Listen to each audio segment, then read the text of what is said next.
Anies siap maju sebagai capres, lihat dulu potensinya. Ada yang istimewa dari seorang gubernur yang masa kerjanya tersisa seminggu lagi ini, Anies Baswedan. Seolah menegaskan dirinya memiliki elektabilitas tinggi maka dia nyatakan siap maju sebagai capres. Tak tanggung-tanggung, kesiapan itu diakuinya kepada media asing ketika berada di Singapura. Ada yang cukup menggelitik tentang berita ini, bisa jadi media asing ini dipilih seperti kebiasaan Anies memilih vendor pemprov dalam banyak pencitraannya. Berita Anies yang berbau materi kampanye. Artikel kalau dicermati isinya, berita ini terkesan merupakan pengakuan sepihak dari Anies. Dia mengaku elektabilitasnya termasuk tertinggi bersama dua sosok lain, dan dengan bangga mengklaim survei tersebut bukanlah pesanan.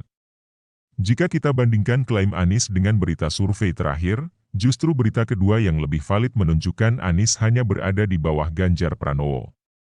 Dan kalau diklaim hasil survei itu bukan merupakan hasil kampanye, faktanya Anies justru sangat intens melakukan roadshow politik, hingga ke wilayah Papua segala. Deklarasi relawan Anies Baswedan. Dari semua partai-partai politik yang memiliki kursi di DPR, praktis hanya Partai Nasdem yang sudah menyatakan siap mengusung 3 nama sebagai kandidat capres, sebelum digodok bersama mitra koalisi. Menariknya, di antara 3 nama tersebut, 2 di antaranya bukanlah kader parpol. Apakah ini berarti ada indikasi tertentu? Secara politik mungkin sosok Anies Baswedan mendapat tempat tersendiri, khususnya di benak beberapa pihak yang secara emosional memiliki ikatan sejarah. Partai Nasdem salah satunya, karena Anies Baswedan merupakan salah satu pemrakarsa berdirinya Ormas Nasdem semasa belum bermetamorfosa menjadi partai politik.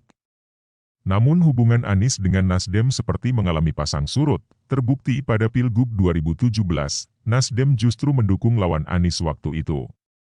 Bagaimanapun ada ungkapan dalam politik, tak ada kawan atau lawan abadi, yang ada kepentingan abadi.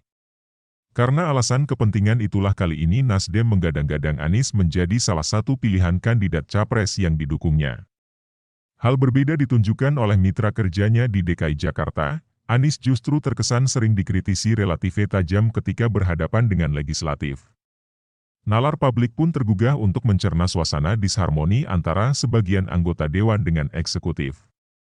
Gelagatnya memang dipicu ketaklaziman pihak pemprov sendiri, beberapa program yang dijalankan terkesan tak berdasarkan persetujuan dewan.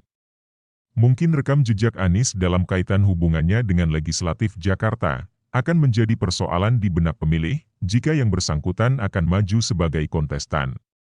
Ketua DPRD DKI kecam gubernur. Artikel berhadapan dengan sebagian warga pun Anies kerap memberi kesan kurang bersahabat.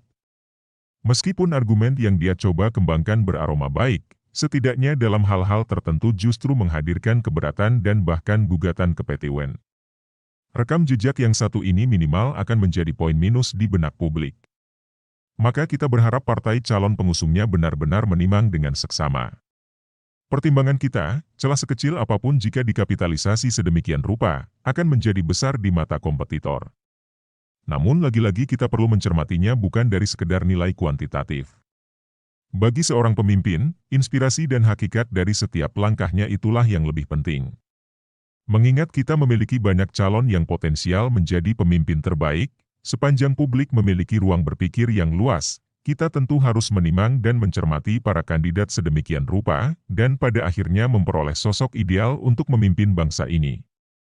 Jika diibaratkan membeli kebutuhan hidup kita, tentu tak ingin mendapatkan sesuatu yang kualitasnya diragukan, apalagi jika kita yakin bahwa kita tidak memiliki banyak kesempatan menggapai tujuan terbaik. Dalam konteks inilah publik perlu disodorkan pilihan-pilihan yang terbaik pula. Betapa tak beruntungnya kita, seandainya di antara sekian sosok yang ideal itu, partai politik justru menyodorkan calon-calon yang kontroversial, memiliki rekam jejak negatif dan hal-hal berbau artifisial. Seandainya partai politik berani berspekulasi untuk urusan yang satu ini, percayalah akan bernasib sama dengan pendukung presiden yang terlalu tinggi meletakkan standar janji-janji, dan akhirnya konstituennya terus tergerus oleh zaman.